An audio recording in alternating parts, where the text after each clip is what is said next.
নমস্কার বন্ধুরা, Shipra kitchen with village ফুডে আরেকটা ভিডিওতে আপনাদের অনেক অনেক স্বাগত জানাই। আজকে আমি চলে এসেছি একটা নতুন রেসিপি নিয়ে। আজকে আমি বানাবো একদম ঘরোয়া পদ্ধতিতে সস তৈরি। তো এখন তো প্রত্যেকের বাড়িতে প্রায় টমেটো দেখা যায়, তো টমেটোর দাম বাজারে অনেকও সস্তা। তো আপনারা সস বানিয়ে সারা বছর সংরক্ষণ করতে পারেন। তো এর জন্য পুরো ভিডিওটি আপনারা প্রথম থেকে শেষ পর্যন্ত দেখতে থাকুন আমি কিভাবে এই সসটা তৈরি করি। বন্ধুরা, এবার আমরা কিছু লাল লাল টমেটো তুলে নিই। একদম আমার রান্নাঘরের পাশেই টমেটো বাগান, তো সেখান থেকে আমি কিছু লাল লাল দেখে টমেটো তুলে নেবো। আমাদের এই টমেটো গাছগুলো প্রায় মরেই গেছে, কিন্তু প্রচুর টমেটো হয়ে আছে পুরো লাল লাল। এই সসটা তৈরি করার জন্য একদম লাল টমেটোই দরকার। দেখুন বন্ধুরা, কত লাল টমেটোগুলো।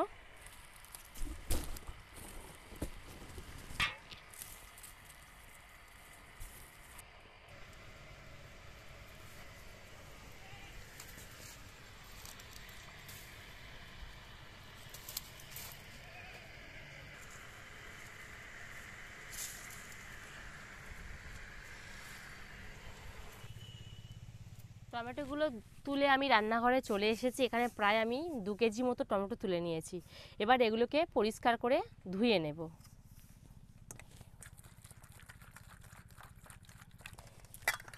এইভাবে সুন্দর করে টমেটোগুলো ভালো করে ধুয়ে নেব।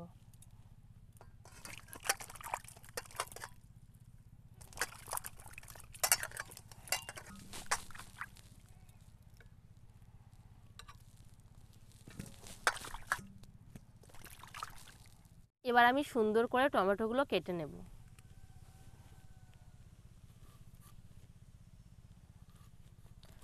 একটা টমেটোকে আমি এই 4 টুকরো করে নিয়েছি। তো আপনারা আপনাদের পছন্দ মতো নিতে পারেন।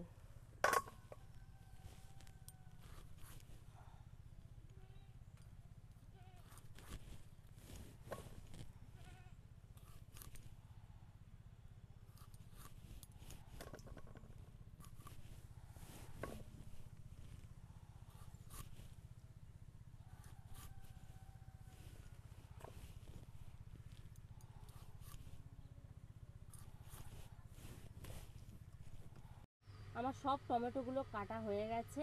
এবার আমি উনানটা জ্বালিয়ে নেব।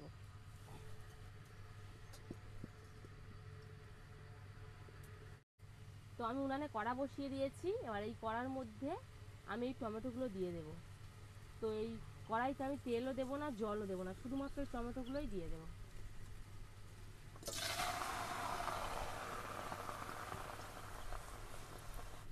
এই টমেটোতে আমি 1 চামচ লবণ দিয়ে দেব। এই লবণটা দিলে টমেটো থেকে যে জল বেরোবে সেই জলেই টমেটোগুলো সিদ্ধ হয়ে যাবে।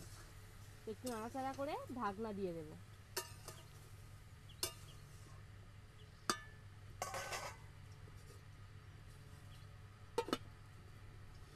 এবার খুলে কতটা সিদ্ধ হলো, 5 মিনিট পরে আমি খুলে দেখছি।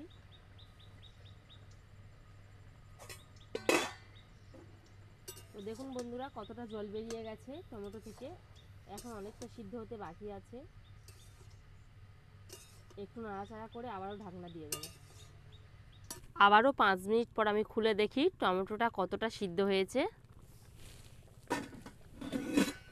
তো দেখুন বন্ধুরা, অনেকটা সিদ্ধ হয়ে গেছে, কতটা জল বেরিয়ে গেছে টমেটো থেকে।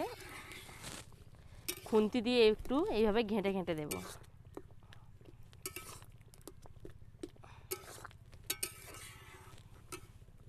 আমি এখানে একটা ডাবু নিয়েছি। তো এই ডাবুর সাহায্যে আমি টমেটোগুলো ঘেঁটে দেব। তো আপনারা গ্লাস দিয়েও টমেটোগুলো ঘেঁটে নিতে পারেন।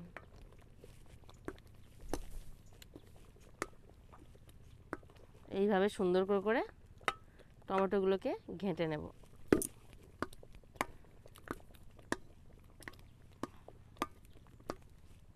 আমি অনেকটা ঘেঁটে নিয়েছি। এবার এটাকে নামিয়ে নেব।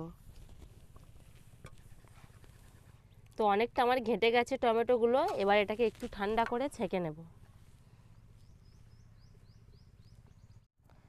আমি এই নেটটা দিয়ে সুন্দর করে ছেঁকে নেব। তো আপনারা যদি চান ছাঁকনি দিয়েও ছেঁকে নিতে পারেন।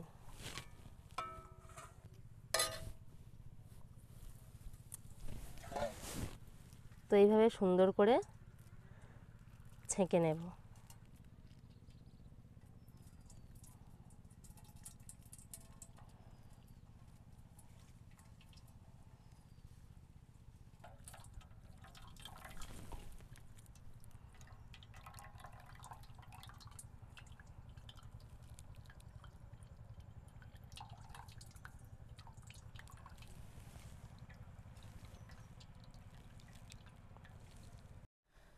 তো আমি টমেটোগুলো একদম ছেঁকে রেডি করে নিয়েছি, দেখুন বন্ধুরা কত সুন্দর হয়েছে। তো এবার আমি উনানে কড়াটা বসিয়ে দিয়েছি। কড়া আমার গরম হয়ে গেছে, কড়াইতে আমি তেলও দিইনি। এর মধ্যেই ছাঁকা টমেটোগুলো দিয়ে দেব।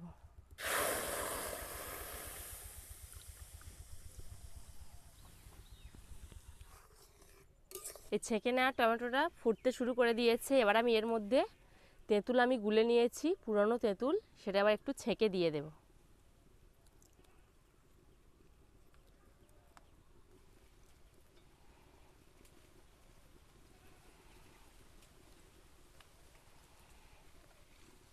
এবার আমি এর মধ্যে পরিমাণ মতো চিনি দিয়ে দেব। তো আপনারা যে যেমন মিষ্টি খাবেন সেই অনুযায়ী চিনি দেবেন।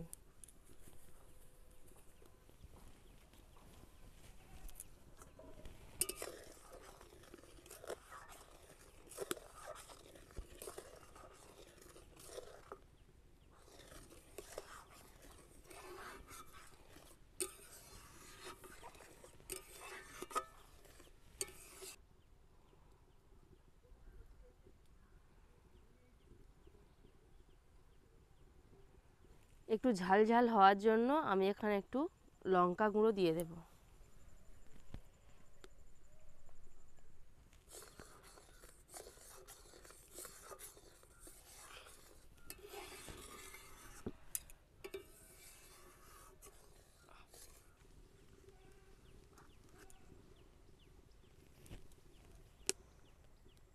টমেটো সসটা অনেকটা গাঢ় হয়ে গেছে। এবার আমি এর মধ্যে 2 চামচ ভিনিগার দিয়ে দেব। এই ভিনিগারটা দেওয়া মানে সসটা আপনারা অনেক দিন ধরে সংরক্ষণ করে রাখতে পারবেন।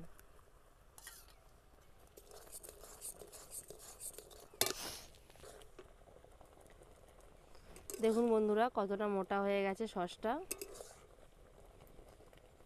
প্রায় হয়ে এসেছে।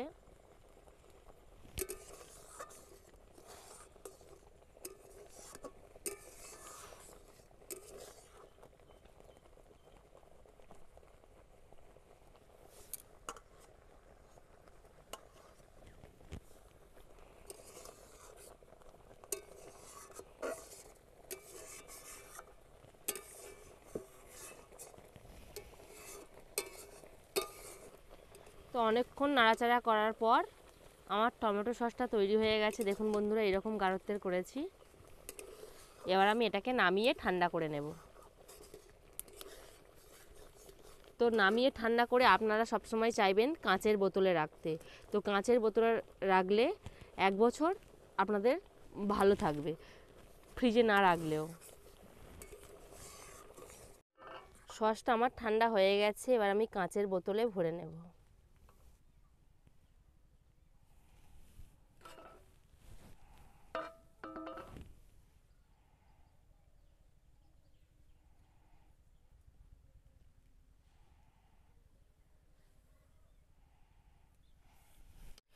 দেখুন বন্ধুরা আমি এই ঠান্ডা করে শিশিতে ভরে নিয়েছি সসটা।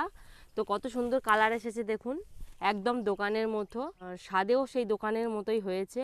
তো আপনারা এইভাবে বাড়িতে একবার ট্রাই করে দেখবেন। টমেটো দিয়ে সস বানিয়ে রুটি, পরোটা, চাউমিন দিয়েও এই সসটা খাওয়া যাবে, সারা বছর সংরক্ষণ করাও যাবে। তো আপনারা প্লিজ একবার ট্রাই করে দেখবেন, আশা করি খুব সুন্দর খেতে লাগবে। আমার এই ভিডিওটি যদি আপনাদের ভালো লেগে থাকে তাহলে প্লিজ আমার চ্যানেলটিকে সাবস্ক্রাইব করে দেবেন এবং লাইক শেয়ার করে পাশে থাকবেন।